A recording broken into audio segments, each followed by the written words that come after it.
Pallon taaksepäin vasemmalle puolustajalle Kalliolle. Molden pelaaja Kallio tulee yhä vain, tulee todella vahvasti. Syöttö Forssellille, Forssell ei muuta kuin nyt maali tästä! Forssell! Ja Lippanen pallomaali! Suomi johtaa! Central Stadionilla 1-0! Hienosti pelattu tilanne ja kukava muukaan maalintekijänä kuin Jari Litmanen! Suomi 1-0 johto, Litmaselle jo 28. saamaottelumaali! Näitä toivotti Litmaselta ja Litmanen vastasi huutoon.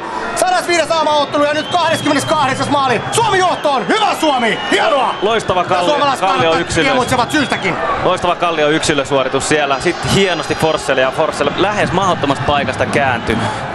Tässä tulee syöttö. Kallio on loistava nousu, pitkä nousu. Ja sitten se menee tuosta välistä hienosti ja ei ihan maalivahti kerkee vähän saada yrittää. Ja kantapäällä yrittää Forssell ja pallo tulee päästä suoraan Litmaselle ja Litmanen ei erehdy. Hieno maali. Ja tämähän nyt tarkoittaa sitä, että Kazakstani on pakko rupea hyökkäämään, eli rupeaa aukeamaan toi peli taas. Päineen pääsi väliin siihen Smaakov ja Smaakovin päästä pallo Litmaselle ja Suomi johtaa 1-0.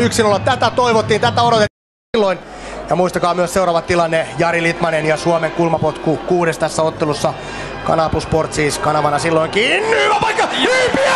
No niin. 2-0 Suomelle! Niin sitä pitää, loistotilanne! Sanoin jo tästä kulmapotkusta! Sami Hyypiä ja 2-0 Suomelle! Hyypiällä 3 loistavaa paikkaa silloin. Portugalia vastaan puskupaikkoja. Oli muissakin peleissä paikkoja ja nyt pallo maaliin. Nappi keskitys sieltä kulmalipulta ja Hyypiä täräyttää. Juhlistaa näin jälkikäteen lauantaista 33-vuotias syntymäpäivänsä. Kolmen keskitys ja Hyypiä pallo maaliin. Maalivahti Lori Jahanskon kautta. Suomi johtaa vieressä 2-0. Siinä nopea kulma.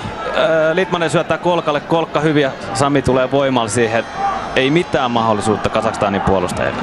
Eli kun pääsee vauhdilla siellä juokseen ja pelattiin hyvin nopealla se. Eli silloin noin Kazakstanin puolustajat ne katteli varmaan omia jätkiä, että missä ne